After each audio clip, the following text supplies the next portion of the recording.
Hey everybody, and welcome to a brand new installment of Nintendo News Report for Thursday, April 9th, 2015. I am your host, Alexander Kalafi, and I'm joined this week by series regular Scott Thompson, Hello.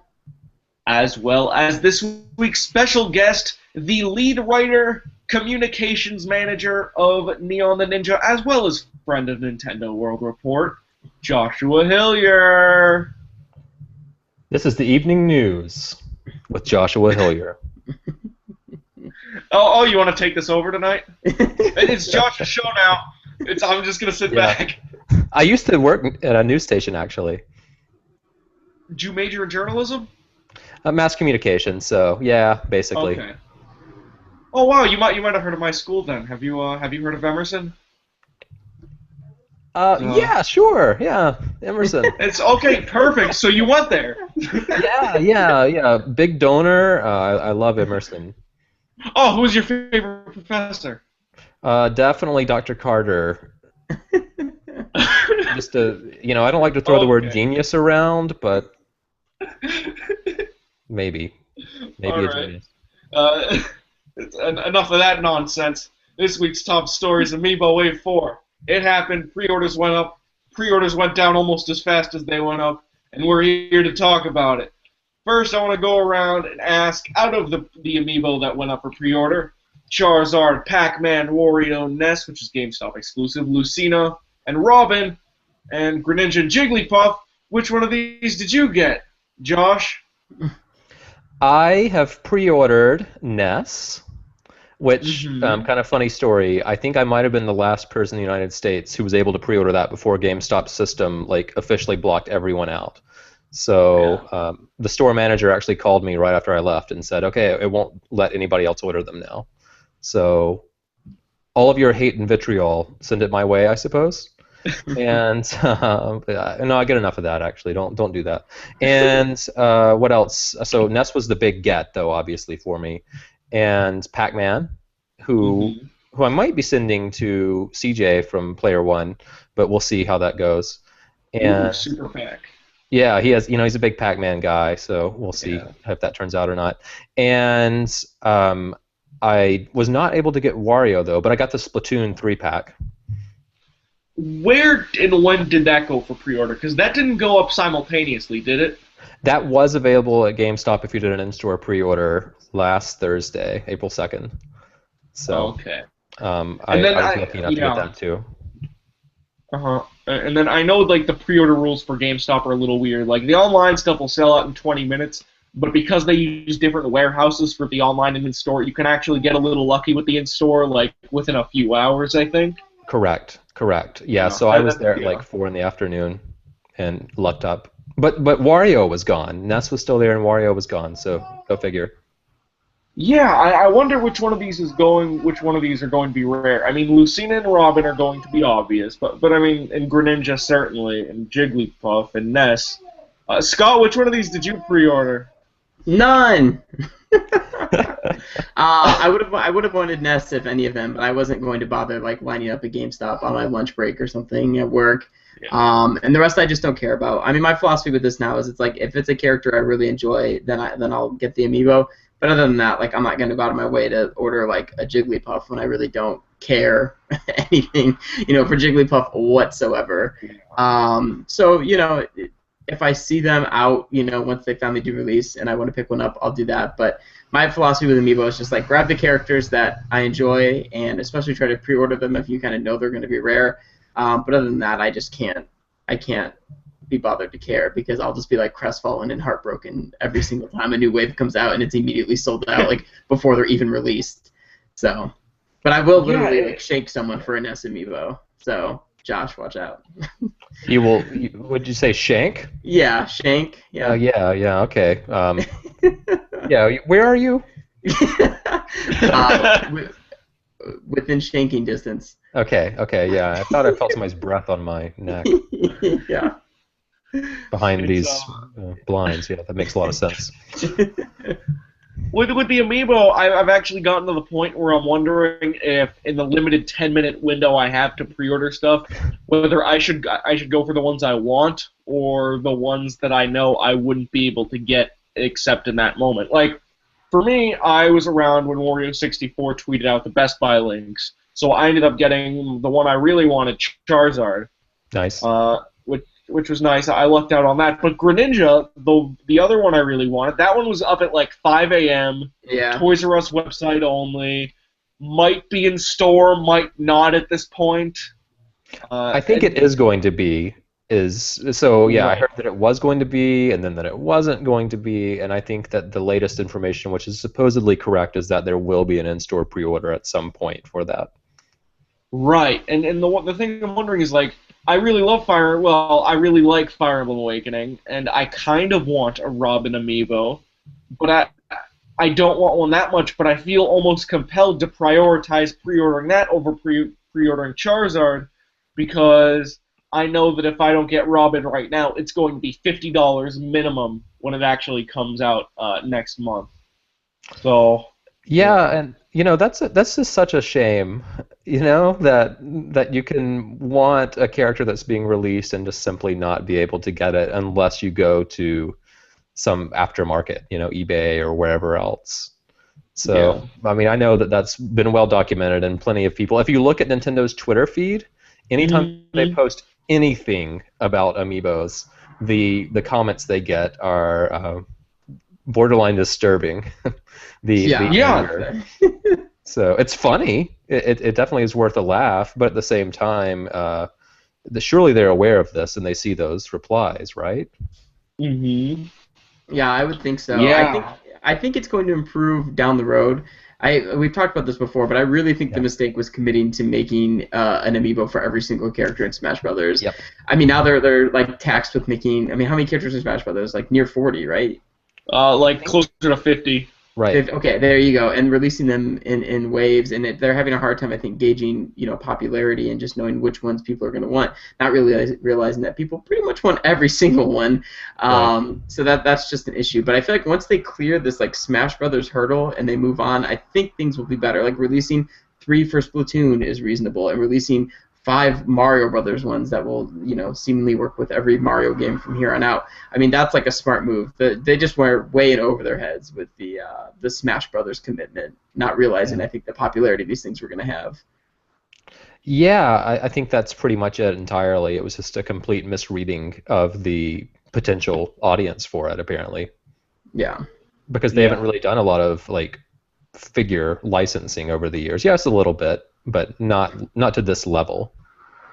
Right. And what's the solution at this point? 'Cause yes, I can appreciate the fact that Nintendo is making a lot of money, or at least way more than they anticipated on Amiibo, probably. And I understand that it's a beautiful money pit, this whole Amiibo thing is. However, as a consumer, it's hard not to be really pissed off that I really want to get on this train. I really want to support all my favorite Nintendo characters and own a figure to put on my shelf and in my games, but Nintendo's making it impossible. And what are they going to do?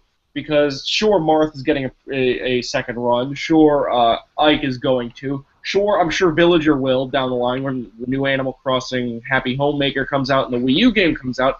But are they going to do reprints of Mr. Game & Watch when he runs out? Like, why would they? But at the same time, it is a great tragedy that a lot of these characters aren't going to get the reprints that many fans need them to get. Right. Yeah. They'll release them at, now, and then if that character can be used, reasonably in another game down the line, they'll reproduce some more, just like they are now with Marth, like you said. But like you said, something like Mr. Game & Watch or probably Ness, those aren't getting reprints. Like those will just be done. So. Mm-hmm. Yeah, you don't think that the Earthbound fighting game is going to be big? I think when Mother 4 comes here in 2026, they might look into the NES reprint. But, bank on it. Yeah. Okay. And I should, by the way, the one Amiibo we all want most is the Duck Hunt dog, right? It's we can all safely say that. Yeah. I sense some sarcasm. I'm dead serious. I really want that one. Oh yeah. No. I absolutely do. It's goofy to say it, but no. What I was gonna go around and say then is, how much would you be willing to pay for a Duck Hunt Dog amiibo if it was really good? I would probably pay upwards of $40. Yeah. Okay, I'm gonna be the loon and say probably I might. I don't want to hit three figures, triple figures, but I don't know, maybe $90. $99.99. Yeah, I'm about to have a second child too, and this is what I'm spending $100 on. Duck Hunt Dog. Yeah, no, but that amiibo is going to be adorable. Smash Bros. To me is like revitalized Duck Hunt. Like, I want to see 100 new Duck Hunt games now. Not even like traditional Duck Hunt. Like, I actually want the dog and the duck to just be friends and go on adventures together. Like, I want a platformer with those two. Yes, 2D or 3D. Yeah. Either. Whatever. I will take anything. There's definitely a Banjo-Kazooie parallel there. Yeah, I was just going to say, yeah, it's like a perfect fit. Yeah. Yeah, that would be an amazing revival of the N64 platformer by the time what's it called? Project Ukulele ends up coming to fruition. Thrown out to compete their own collectathon platformer, starring the Duck Hunt duo. Yeah. You know, Scott, would you pay? Go ahead. See, I have not bought any amiibo secondhand, so I have a hard time saying that I would. But it's the kind of thing where if I ever saw someone, like you said, like Wario64, like tweet out like, "Oh hey, pre-orders up," like I would drop everything I was doing to try to get in and like pre-order it, if nothing else. And then if I got desperate, we'd see. I'd probably pay a little bit over 40. Seems like the cutoff for sure, but we'll see. 40. I mean, that's 3 times the price at that point. So Yeah. that's a sane number. It's worth 3 amiibo to me. Yeah, I say so. Sure. Yeah, like 3 Luigis, or whatever. I'll just, you know what I'll do is I will just sell this one here, and the money I make, I will go ahead and just buy the Duck Hunt Dog because I like the Duck Hunt Dog more. What about this guy? How much is? Oh, let me see. Ooh, I finally get to see it. It's how much is that going for right now? Not a whole lot, actually. I think only like on average the eBay sellings were 40-ish. It's not bad. And I think it helps too. I think Walmart was pretty well stocked with those. Like the fact that you can actually go in and buy them at its store is a huge improvement over some of these other ones. Exactly. I haven't seen this guy at all anywhere. I did. I saw him at Best Buy one day. Really? Like in the wild? Wow. But that was the only time. It was one time at Best Buy, and never again. Yeah. So I got a pre-order of that one, and that's actually a really fun feature that it unlocks for Captain Toad Treasure Tracker. Mm-hmm. The Find Toad or whatever they call it, the Pixel Toad thing. Right, like a little like mini game kind of in there, yeah. Yeah, like I think that's probably my favorite amiibo integration in a game so far. Wow, Are you being sarcastic? I'm dead serious. Training them for Smash isn't really that exciting for me, aside from just like the fully insane moments that I have where I just pit 8 of them against each other and sit there and watch them by myself. Which I'm aware that's weird, and yeah, that's the Hyrule Warriors thing isn't really that exciting to me. I guess the Kirby thing is kind of cool. Yeah, the Kirby thing is if you happen to get the 2 like ultra rare ones, but even the Kirby amiibo is neat just because it keeps you completely charged in Kirby Canvas Curse, so you can like use your charge attack the whole time without having to collect stars, which is cool. And then the Codename Steam implementation is probably the best so far. I mean, unlocking 3 secret characters, that is pretty intense. But of course, those are the hardest characters to find among the hardest. Naturally, yeah. But they're getting a reprint. Yeah.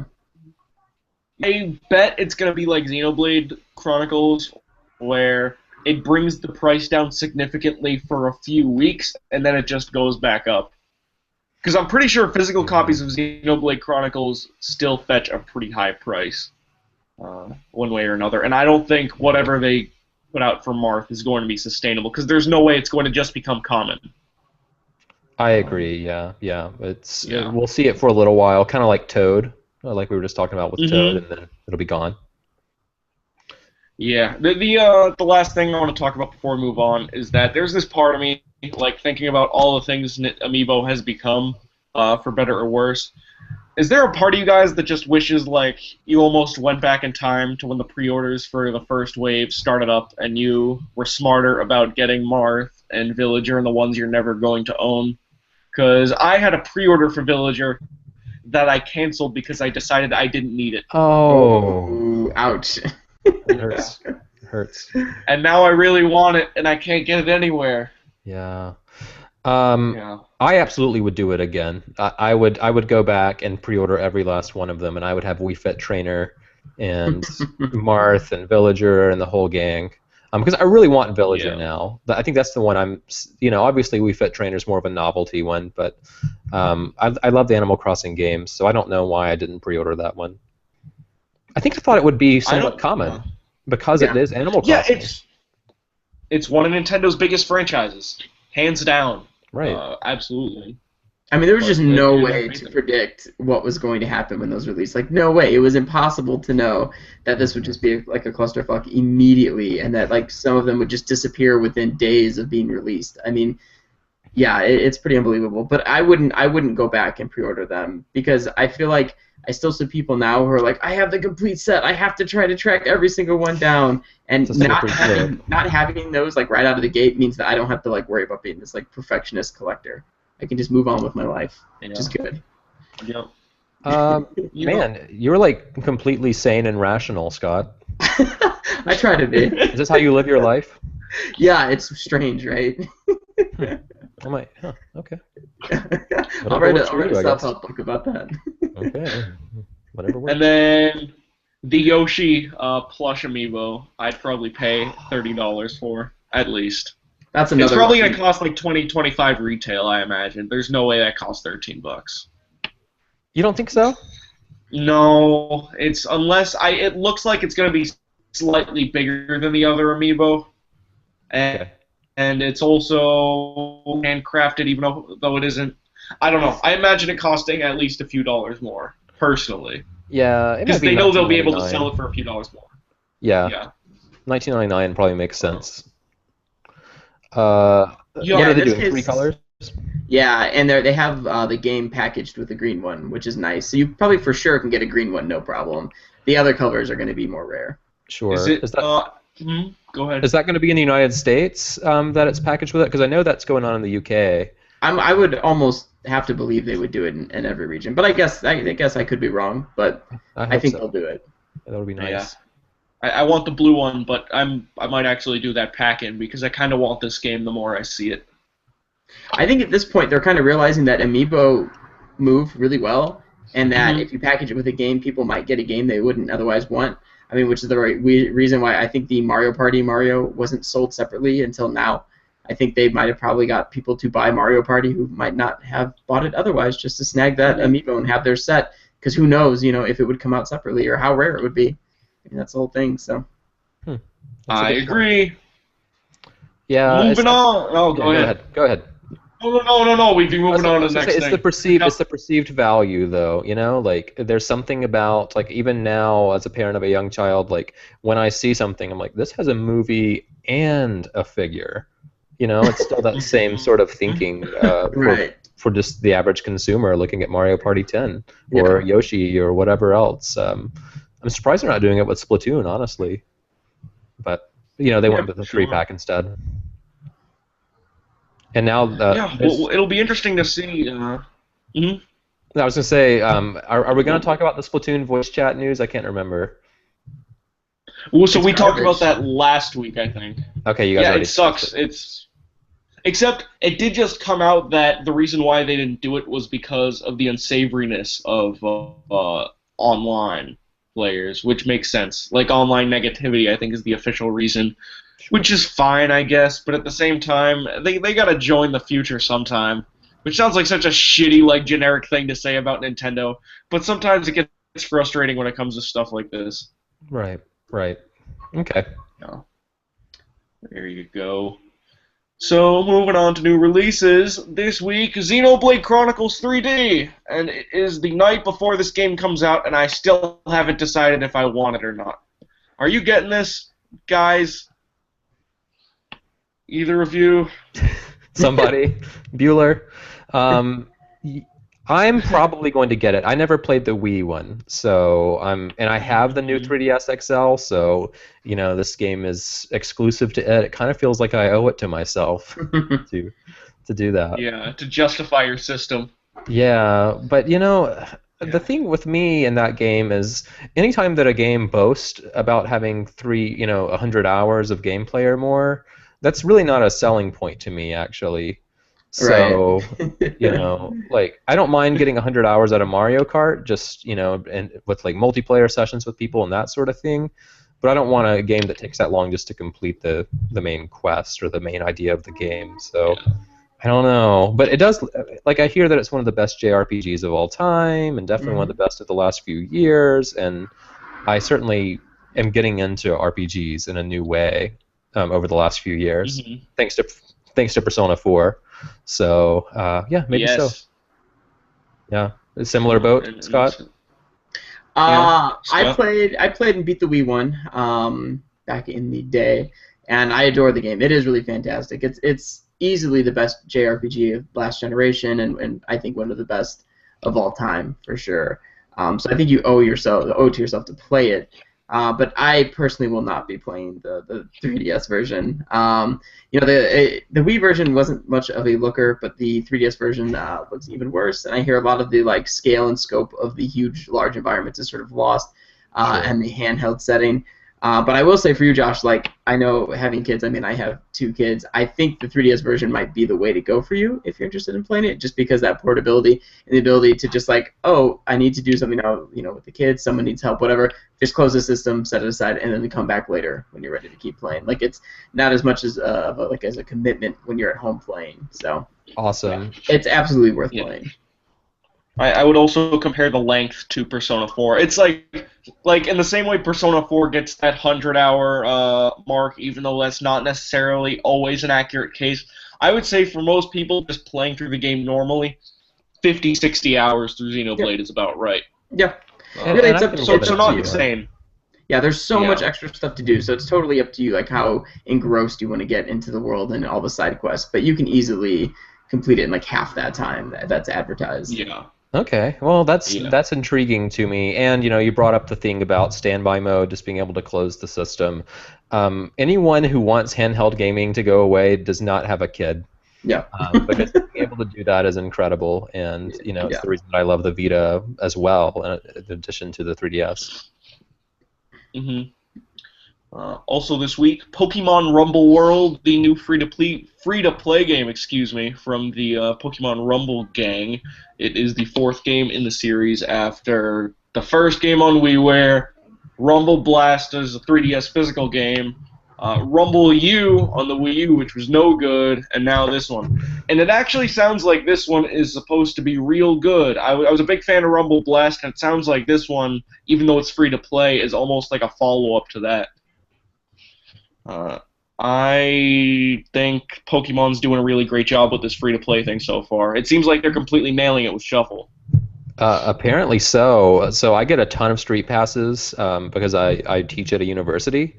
So I'm passing thousands and thousands of people every day, and I get about 7 to 10 a day, thankfully. And almost everyone, that is the game that they were most recently playing. So just anecdotal evidence. Certainly, but this is the way it's been for about a month now. It's everybody is playing that, or Fantasy Life. Yeah. So, which is going free to play. So, anyway. Yeah, we'll be talking about that soon enough. Yeah, I'll hold off on that one.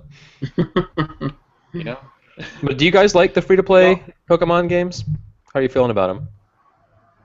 I haven't played them. I'm a huge Pokemon guy, and I've been meaning to play Shuffle, and I'm a big fan of the Rumble games. So I would have played that today if I had more time, but if they can do it right, and if they can make it a free game that I just pay for in chunks, like it sounds like these are, I'm in. I just need to find the time to actually play them. Yeah, that's a dangerous thing with free-to-play games. I think though that the idea from a business sense is that they want it to kind of become your life, or a big part of your life, in order for you to actually start spending money on a regular basis or whatever. Yep. What about you, Scott? Are you into the free-to-play Nintendo business? No, not really. I'm glad that they're doing it, and I think it's a good test run for when they eventually start making mobile games. Any of these games so far could really work on mobile platforms. I've played Steel Diver, which I thought was pretty good, and I played Rusty's Real Deal Baseball, which I did not like at all. But the Pokemon stuff sounds interesting, and it seems like they've done a good job with it. It's just not really for me. I'm not a huge Pokemon guy, really. I'm not really a big Match 3 guy. Rumble World might be interesting. I might download it and like let my daughter watch because she really likes Pikachu and stuff, so she might enjoy just kind of watching it because it's kind of cutesy. But outside of that, I don't really have too much of a interest in it. But I'm glad they're doing it. That sounds good. Yeah. Sure. Yeah, that makes sense. Entering Mystery Dungeon, the new Mystery Dungeon game from Chunsoft that came out. I haven't played it yet, but I really like the Pokemon Mystery Dungeon games. Hopefully that's all right. Affordable Space Adventures, the new Wii U independent game that came out. Have either of you played that? I know you are more into the indie stuff. Joshua, being an indie guy yourself. I haven't actually gotten to play it, but I've followed it for a long time, and I'm in love with the idea. You know, it kind of... What's the game on iOS where everybody could... you can all talk at the same time. It's a free app, and everybody downloads it, and you're like running a space station together. And, Space Team. Yep, Space Team. And so this seems like a much more advanced version of that concept in terms of working together in outer space, and it's just oozing with charm. Like even if you've just looked at the trailers, like surely that shows. And I really respect these guys because they're kind of in a similar boat as us, that they're sort of being exclusive to Nintendo on the eShop at a time when not very many people do that.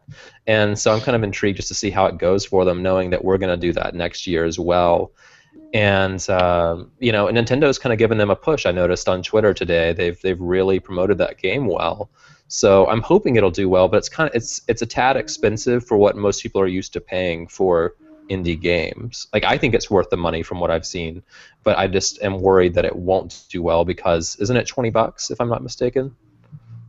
I'm pretty sure. That sounds correct. I don't know for a fact, but I think I heard that somewhere. You know, and $15 is sort of the price that most people agree is acceptable for indie games right now for whatever reason. $15 is something people will pay. So I hope that doesn't keep the game from doing well.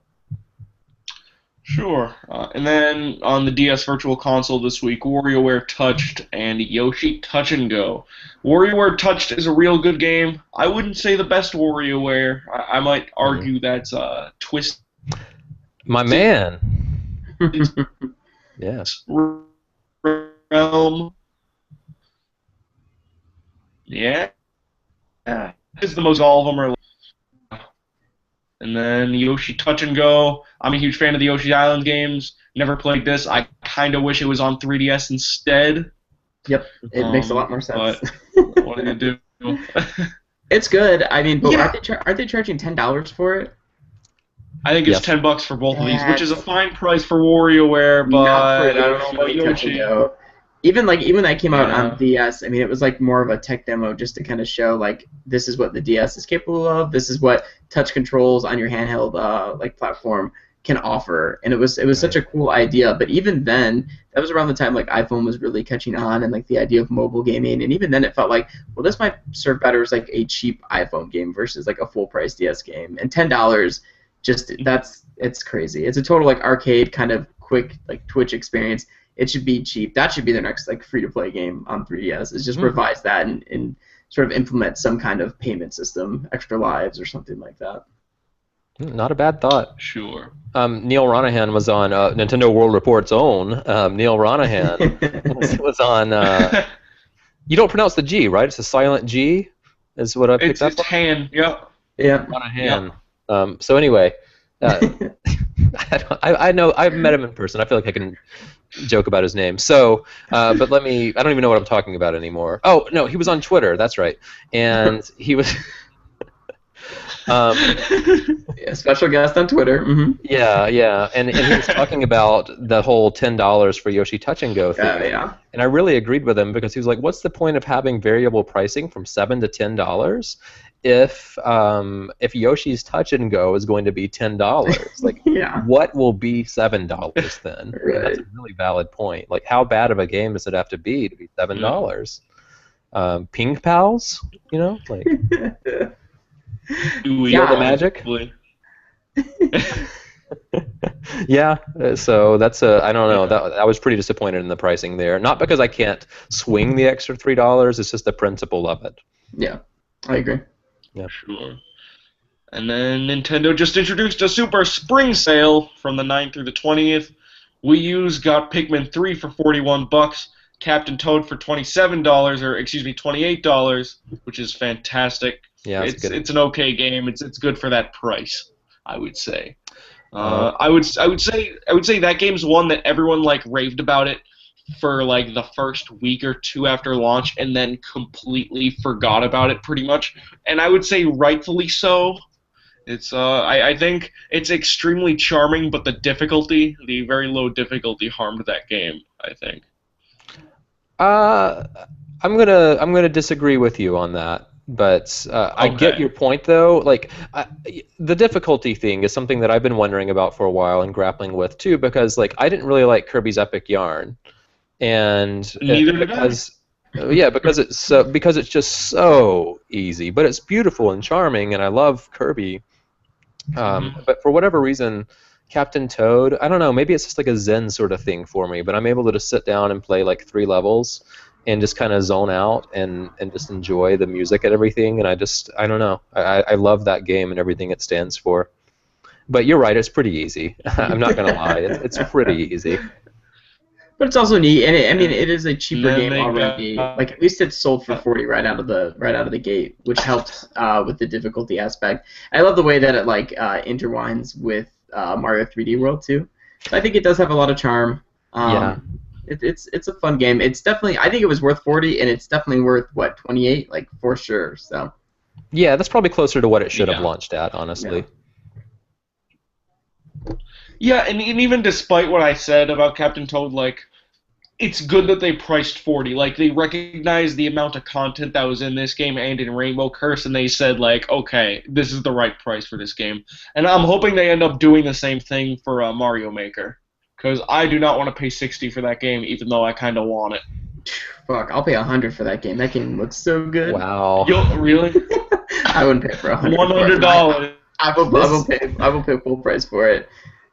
So this is what gets Scott to like actually break financially is Mario Maker. Yeah, not Amiibo, but like a proven. Well, it's not proven yet, but a what looks to be a very good, very great game actually with legs that will last for quite some time. So I'm very excited. And they're getting it right with the online Cool. stuff. So, which I was really worried that they Yeah, would that yeah. they would not make sharing very easy, and it seems like that's going to be a big thing.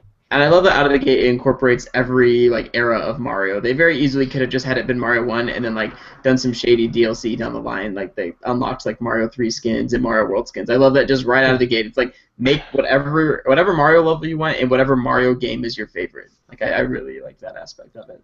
It's great. Yeah, I agree. Sure. Chariot's 10.50. Sports Ball is $7. Castle Storm is 7. World of Keflings is 7. Golden Sun is 5.59. F-Zero Maximum Velocity is 4.89. And then on 3DS, a game Joshua's getting, Kirby Triple Deluxe, is $25, 24.50. Yeah, so there you I go. I bought that game a long time ago, and I was playing it when I was the first time I was a guest on RFN, actually, Radio Free Nintendo. Mhm. And I talked it up, and then I never finished it, and I ended up selling the cart because I got I had this way too big of a backlog, but I've been wanting to come back to it, and now I had a 2DS at the time, so the whole effect was kind of lost on me, but now I have a new 3DS XL, so bring that game on. Yeah. $25 is a great price for it. And that game actually does cool stuff Yeah. with 3D if you're into 3D, which I am. Yeah. It's good that Nintendo's still doing games that take advantage of that feature. Hmm. Tomodachi Life's $24.50. Mario Kart 7's $20.99, which is a fantastic price for a pretty good game. Hmm. Tetris Ultimate, $14. Siesta Fiesta, $4. Whoa Dave, $3.50. Mario Lost Levels, $3.50. Mighty Gunvolt, $2.80, and Kersploosh for $2.09. That's an okay price for that game too. That's Nintendo published, I'm pretty sure. Kersploosh is. That's actually a pretty fun game where you drop a ball and then you try to like direct it through various holes in a well. It's pretty good action for a non-action game. I would recommend everyone look up a trailer for that one. Cool. And moving into news, Lego Dimensions was fully announced this morning. It feels like we just talked about that like 2 weeks ago on this show as a rumor, but now it turns out that Lego Dimensions is actually reality. It's coming out on Wii U September 27th, and it'll use characters from the Lego Movie, Batman, Lord of the Rings, The Wizard of Oz. Back to the Future is gonna have its own level pack. It sounds like all like the Warner like IP, if you would call it that, is that's all going to be represented in this game. It's going to be an open world adventure game, so perhaps in the realm of the later Lego Batman games and the Lego City Undercover. The starter pack is going to be $100 and comes with Batman, Gandalf, and Wild Style, and a portal made of actual Lego that you have to build yourself. And then the Back to the Future stage pack, which comes with a quote-unquote Back to the Future level of 3 characters, is $30. And then there are going to be fun packs of characters that are going to be $15 each.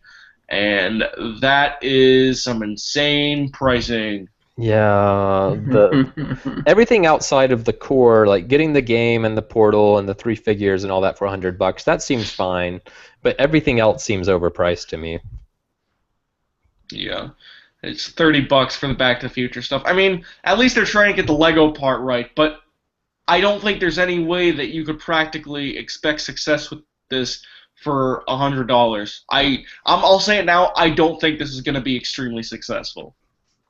I think this is going to be the first one of these ideas to get the closest to failure as possible. I don't know. I go back and forth. I think the pricing is insane, but Lego is still really popular, and I think it's smart to tie it to the movie that just came out, which I think will do well with younger people, and then your first set coming out is Back to the Future, which is obviously targeting people our age. Well, not you, Alex, because you're like 10, but Josh and I. So yeah, like I think they're trying to hit like all demographics there. So I could see it still doing well, but I personally don't. I mean, for that price, I just can't. I can't have more like junk in my house that I'm spending like $30 on a pop. I mean, I just can't do it. What about junk in your trunk? That I always have room for, but I don't think Lego are going to do that for me. It will be very like bumpy and hard. That's not you what really I'm are going analyzing for. this. Yeah, I think I'm going to grab like 18 yarn Yoshi amiibo and put that in my trunk, and I think that will give me the effect I need. Yeah, good luck pre-ordering them. Yeah. So Wizard of Oz? Is that a bit? Who is that targeting? I don't know. 90-year-old women. Like, I mean, honestly though. What? That was they want the 1930s audience. Yeah, they're big gamers, I think. Definitely PS4 owners. What is that? I don't get it. Yeah. I don't get it. I mean, don't get me wrong, I'm happy to see it, but yeah, that makes no sense. I also I tweeted this earlier and kind of made fun of it, but I want to read this sponsored tweet I saw from Lego Dimensions, their official Twitter account today, because I just enjoyed how insane this tweet is and how little it makes sense. So it says, "Get ready to break the rules because the only rule with Lego Dimensions is that there are no rules." So I'm trying to look at it. So there's one rule, which is that there are no rules, but we're getting ready to break that rule, which I guess means there's going to be rules? That's where I ended up with it. I think there's going to be a lot of rules, is where I think I'm at on this. Mm-hmm. So, very rules-heavy game. Something to ponder tonight. The thing is, did they capitalize the word break? Like, did they put that in all caps as if that refers to anything in the Lego franchise? It's hashtag break the rules with each letter capitalized, each first letter capitalized, yeah. That's fucked up. I'm not okay with that. Which part, the hashtag or the capitalization or all of it? It's the specialized. It's all a mess. It's all a proper mess. It's all about the brand. There is nothing about this I like, be it the announcement or the sponsored tweet or the fact that the Wizard of Oz is what they're leading with. That's their fourth at bat. This is fucked up. Let's move on. It's dark times. Codename Steam. Fast Forward patch was finally released, and I am happy that it got released this soon. Version 1.1. If you got a regular 3DS, 2DS XL, you could speed up enemy turns by 2 times and then 3 times on new 3DS. Also applies to the demo. and all this stuff will already be included when the game launches in Europe in May. Scott, I'm pretty sure when we did the our spring preview episode, we both listed this as the most excited for game we had this season. And as of right now, my copy is still sealed, and you haven't bought it yet. I do not own it yet. That is correct. It came out while I was on vacation in Florida, which probably helped me not buying it. I think I might have ordered it, just downloaded it from the eShop like at midnight if I'd been home and it'd been regular circumstances. But then the reviews came out, and also like it was good, but it was kind of a drag and a bore. So I was like, well, I think I'm gonna wait on this. So I love that they've already addressed that issue, and I don't know that this was already something in the works, and they did just try to like push the game faster, knowing they would release this patch, or if once they saw all the reviews, they sort of panicked a little bit and thought, okay, no, we really need to address this. I hope it's the latter. Because if it was the former, that's kind of disappointing, because that basically means like Nintendo is like basically every other huge publisher right now, where they just release games that are a little bit buggy, knowing they can just patch it down the road. So I'm hoping they just kind of took the criticism to heart and realized this needed to be fixed quickly if they were going to like have this game really take off. And as a new IP, I think they really wanted it to take off. So yeah, I think I will get it soon and give it a shot now that this patch is out. So. So I have the game and bought it day one, like a crazy person. And the speed, the how long it took for the AI to do their turns. It honestly was a problem. Like, I mean, there are some things that the internet just complains about, and there's no real reason for it. But this really needed to be fixed. So I just kind of wonder if it's too late. Is my concern. Yeah. But like, because with video games, it's so front-loaded with boxed retail games. Like, you get your sales in the first 3 weeks, and then it's over, kind of. Right. And this patch is out, but how many sites are going back and like revising the reviews now to remove these complaints and adjust their scores? I mean, I know some sites will do that. I mean, Polygon has been very open about that. That's a policy they have. But other sites, I don't know that they will. And so even a casual fan who searches this game now will mostly just see complaints versus like praise for what's been corrected now. So short after release. So it is unfortunate. Yeah. Well, I bet what happened was, I bet this was just an unfortunate circumstance for Nintendo. I bet that when this game was being finished, I bet there were so few people internally at Intelligent Systems, and few as in a few hundred, and then maybe even a few hundred people providing Nintendo's oversight, looking at this game. And they probably saw it as a problem, and they were probably already working on the patch, but they didn't know how big of a problem it was until the reviews started complaining about it. Because it's easy to see how, because there wasn't a strong reaction to this in the demo because of its smaller scale, so I bet they didn't realize how big of a problem this was, and then they freaked out and so long to get it out within a month. Fortunate situation. The reasons why this game's tanking, or probably will tank. Final story of the night. Let's wrap this up, boys. Level 5 Vision Conference. That happened in Japan. And the biggest story is that even though it was kind of sort of announced several times already, like kind of maybe, Yokai Watch, the extremely popular Japanese franchise, is finally coming to America. It sounds like next year, but none of the American channels have said that yet. And Nintendo's producing it. It sounds like a Pokemon-inspired game, kind of. I don't know. I'm just excited about it because I hear Pokemon whenever someone tries to describe this game, and I also know how extremely popular it is in Japan. I really wish it was coming like in the May-June area this year, because that's the right time for me to play this game. Because I remember the what's it called, Inazuma 11, the other level 5 game. They put that out like last February, I think.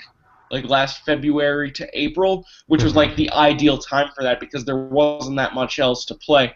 And if that came out around this time, I probably would have been able to give it the same attention. But instead, it sounds like they're going to launch it next year, and I don't know if I'm able to wait that long. Have you guys been excited about this too, Joshua? Not really. Just to be completely honest, it's not really my bag. But I think it's going to be really big in the United States. But just the type of phenomenon it's been over there in Japan, I think it's going to translate to success over here too. So I'm just excited to have something new, though I'm not going to play it. Just to know it exists. Sure.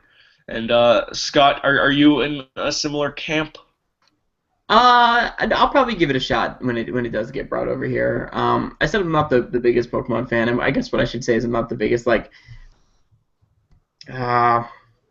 don't know, extracurricular Pokemon fan. Like I'm not gonna go out and play all the side games, I guess, so much, but I do still enjoy the mainline games. Yeah. I mean, I enjoy the systems of Pokemon, even if to me it's been very samey since the beginning, and I probably haven't actually finished one since the second generation of Pokemon. But I still do enjoy those. So I know, right? Every time I try to give it a shot, and I play 15 or 20 hours, but I just never end up beating them. I just kind of burn out. They keep getting easier to beat, Scott. You could probably beat Omega Ruby and Alpha Sapphire without much trouble if you actually put the time into it. I believe it. Yeah. That's the thing. Time. I hit a point where okay, this is kind of the same I've always played, and I enjoy that it looks better now, and that the multiplayer is better incorporated with being able to jump online easily with the 3DS and stuff like that. But outside of that, it just never holds my attention the whole way through. But something new like this, like Yokai Watch, might do that. So I'm excited. I'll probably give it a look. Word. And then also the toys are coming out via Hasbro. And then the anime is also coming out, maybe also via Hasbro if they do that. They show the dub at the this level 5 thing. I didn't see it if there's a video out there, but I know they showed it. And then they also announced Yokai Watch Busters, a side story of Yokai Watch 2 that'll release in 2 versions a la Pokemon. Yokai Watch 3 is coming out this December in Japan and will be set in the United States with American-themed yokai environments.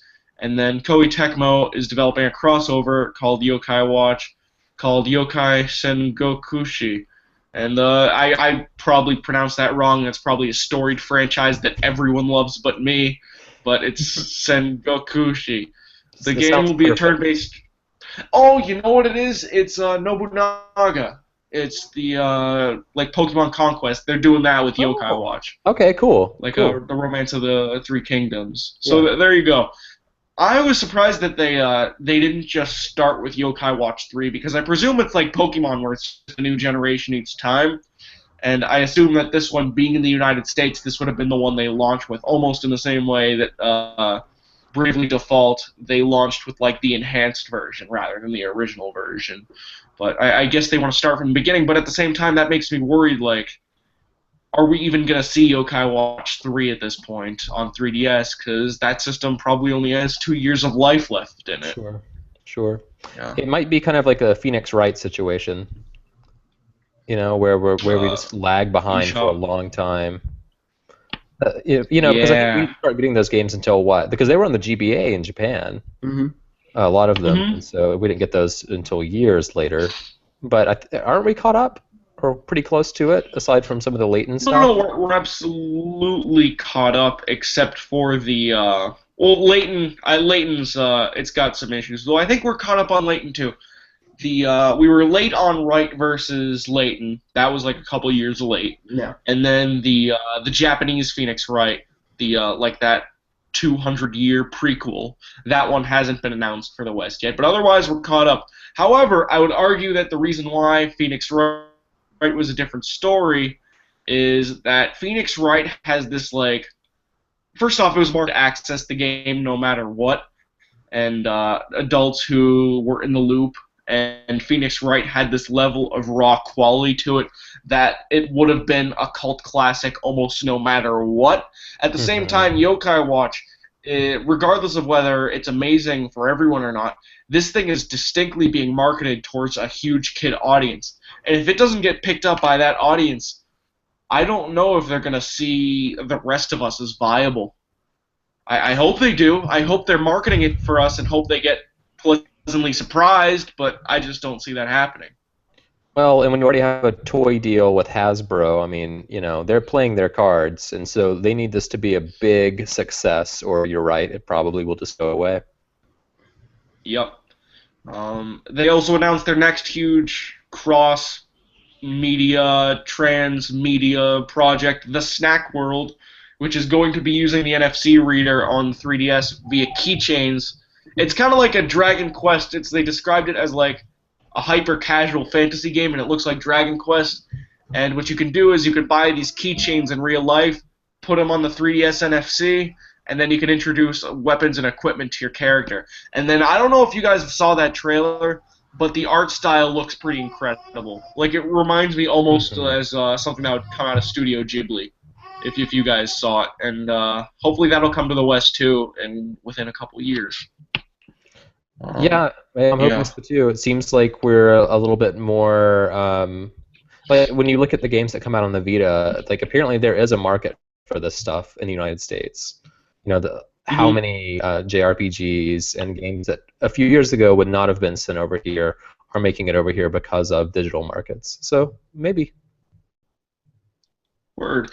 And then finally, the last thing we have to talk about, Layton 7 and Fantasy Life 2 have finally been announced for mobile only.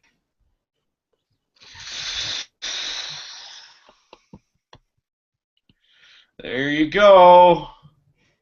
Layton 7's kind of like that werewolf card game, if you want. And Fantasy Life 2 looks like Clash of Clans. I'm done. That's it. Yeah. This is a show. Do we even want to fucking justify this? That's Nintendo News Report. Thanks, guys.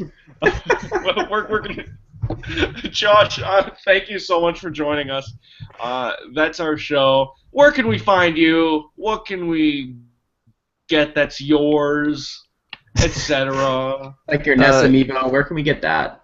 Yeah, where can you rob me? Where can you find me in the dark at night? Take my NES Amiibo, which I will be carrying at all times, like you do. No, so you should go to neontheninja.com or neonthegame.com. Both of those will work. And take a look at that game. It's going to be a Wii U exclusive next year. We're going to be showing it a bunch more at various shows. So please just take a look at it. I'm writing a bunch of things for it. It's very much a character-based game, and we have a rich universe that we're setting up for that. And I dreamed